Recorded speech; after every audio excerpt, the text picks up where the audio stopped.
Resident Evil Village. Is it worth a buy? Let's read the words. On Steam. Experience survival horror like never before. Give us a where's me? Experience survival horror like never before in the 8th major installment in the Resident Evil franchise, with detailed graphics, intense first-person action, and masterful storytelling. The terror has never felt so bad. So realistic. Yes, guys. Resident Evil The Village is here, and my goodness, am I going to get panned for this review, but I don't care. It's the truth. Hey, I can only tell you the truth, guys, according to me, my opinion.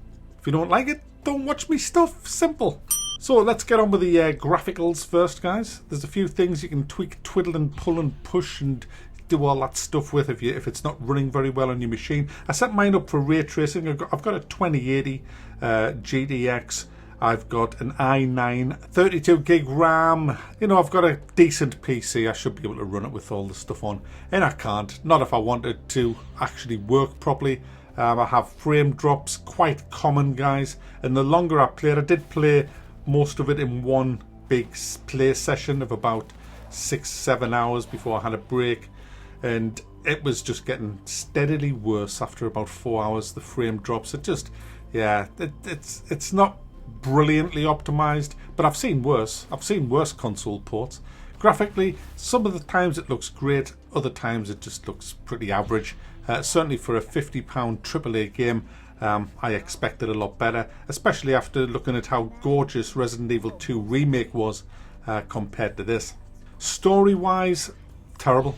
I've never felt one bit connected in this story at all. It's just like, there's your 5 adversaries that you've got to, we've got the Hunchback, you got Mr. Big Swingy Hammer Guy, you've got Big Bertha's Breasts. All of them speak English, by the way, even though they're actually vampires from the Transylvania. Well, they're from Europe. They all speak. They all come from Colorado, guys. It's just, and the voice acting's not very good either. But it's just, I can't get my head around it, guys. I can't. We've got Ethan, right? Ethan, who is this kind. He's got the mold. He's moldy. He's moldy. So he has these superhuman powers that he got in the last one in 7, which I also covered. And I get it. All right, he gets his hand chopped off, so he gets his little bottle of juice out, sprinkles it on there, and sticks his hand back on.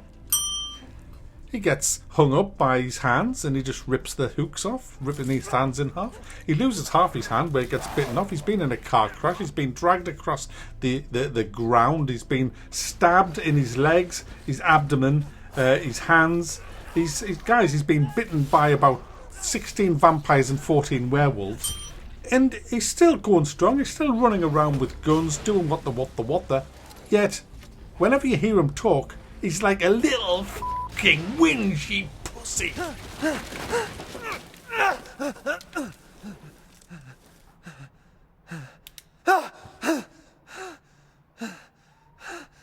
Dead body?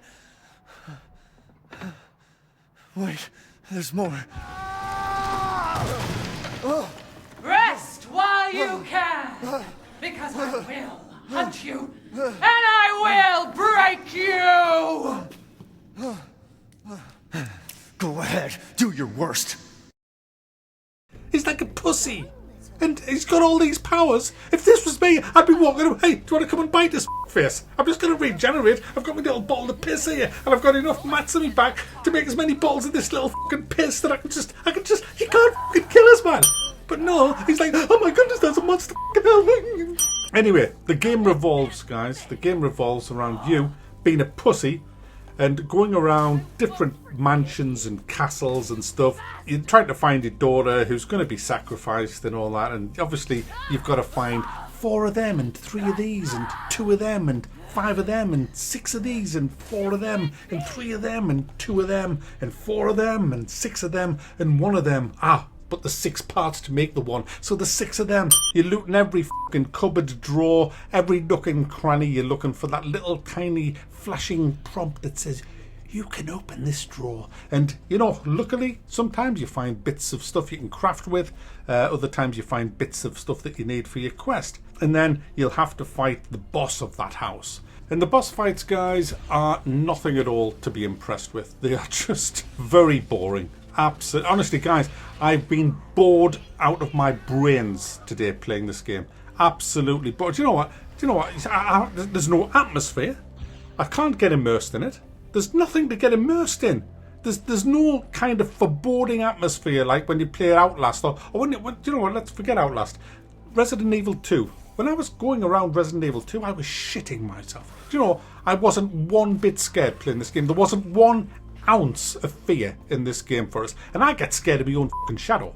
But playing this, I didn't give 2 fucks. I was just running around and things would just come out and say, oh, you gotta kill us. Another guy with a stupid raggy coat on. Shoot him 5 times in the head if you can. Boom, boom, boom, boom, boom. Down. Oh, there's your mate. 5 times in the head, please, sir. Oh, there's your mate. 5 in the head, sir. Yeah, what would you like? 5 in the head, sir. Okay. And this goes on all through the game. The whole process, you'll go through your usual trash mobs, your bit of looting, then you'll come to the boss or a mini boss that you have to take down. Rinse and repeat for each section of the damn game. I mean, for example, this bit here, you're walking across these rickety pieces of wood while this giant sea monster beast is trying to kill you. You're in no danger, and you know you're in no danger. You know that you could stand on the top, strip off, and do a hula hoop naked fucking dance, and it can't touch you because it's all bullshit. That's why. This game is bullshit. It can only get you if you're standing on the red planks, guys. The red planks that join the other barricades together. So when you come to a red plank, you just have a listen. Do I hear sea monster? No. Okay. I walk across it. Oop, doop, doop, doop, doop. And then it comes charging out of the water. Oh, it just missed me. Oh, wow, man, that's so good. That's so immersive. Fucking hell, I nearly got killed on a sea man singing. No, none of that. Instead, you stand there thinking, are you fucking serious? Are you actually fucking serious? Let's talk puzzles, guys. Let's talk puzzles. You go into this room. You go in a room, and there's a locked door thing with a combination lock on. And there's a note, look out of the window. So you look out the window, and you see the combination.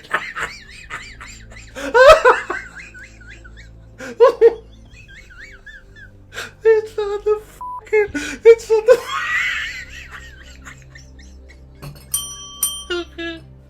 Oh, £50, please.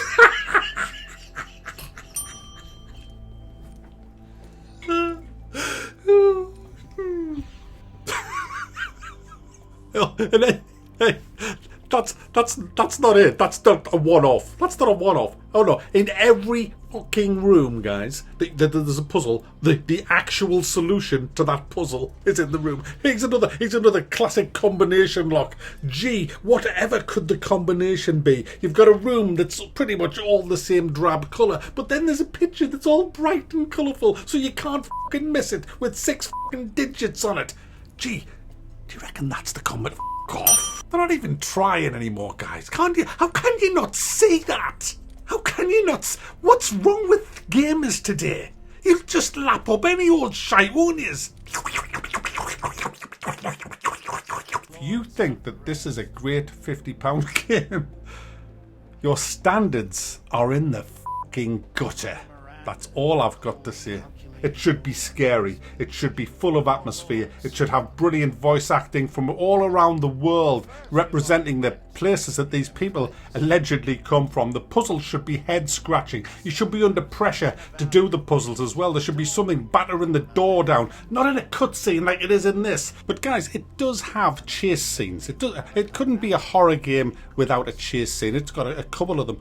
I think the most memorable one was being chased off the vampire who's a bit like Freddy Krueger. All these blades come out of it.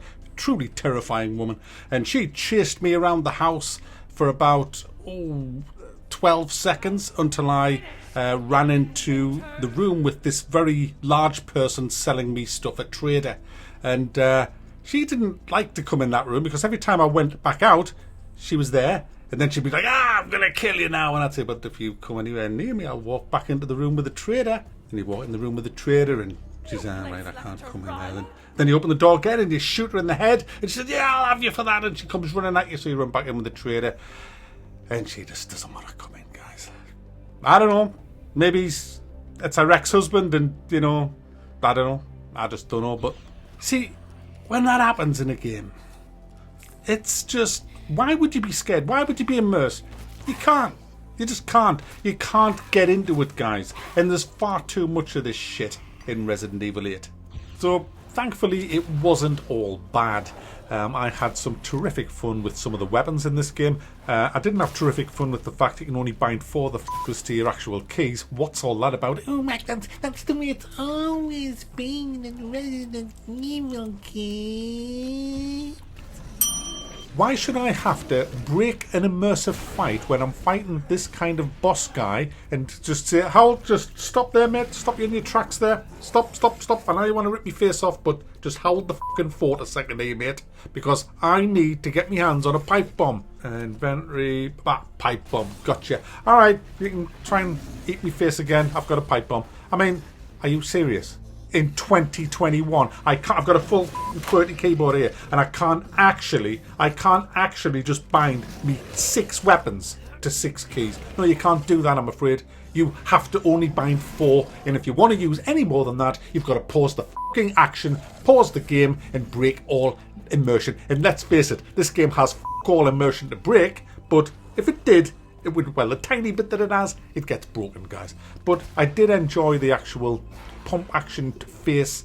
That was great. The guns immediately, the gunplay was fantastic when I wasn't dropping frames. And it's great fun when they're charging up to your face and you just put that barrel into it and just pull the trigger. It's great stuff. Even the pistol was a bit better when I upgraded it a lot. The grenade launcher was fun. The pipe bombs, the mines were even fun. In fact, I beat one of the bosses just with a mine. It was just quite funny. I did enjoy the combat. It was fun, but it didn't make up for a very poor, scripted, unimmersive, unatmospheric game. And guys, I want to end on something here, and bear in mind I've showed you a video to back up everything I've said. Game Informer. Village doesn't pull any punches when it comes to horror. Are you fucking serious? What horror would this be? Where would I find it? Is it hiding under the bed? Where is it? I can't find any. There's no horror. GameSpot. Each section is fun, intense, intense, and naturally frightening. It's unreal. Hey, I'd love to know what games these were playing, but it certainly isn't the same game that I've been bloody playing. So there you go, guys. Resident Evil Village isn't a bit frightening, and I mean that. It's got zero atmosphere. It's full of scripted bullshit. It has puzzles that if you get stuck, you need to go back to preschool. It has glitched enemies. It has lackluster boss fights. The only good thing it's got going for it is some really good shotgun gunplay. And generally, the weapons are pretty good all the way through.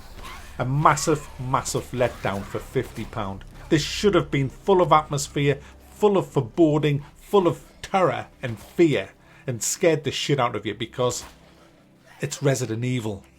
Didn't feel like it to me.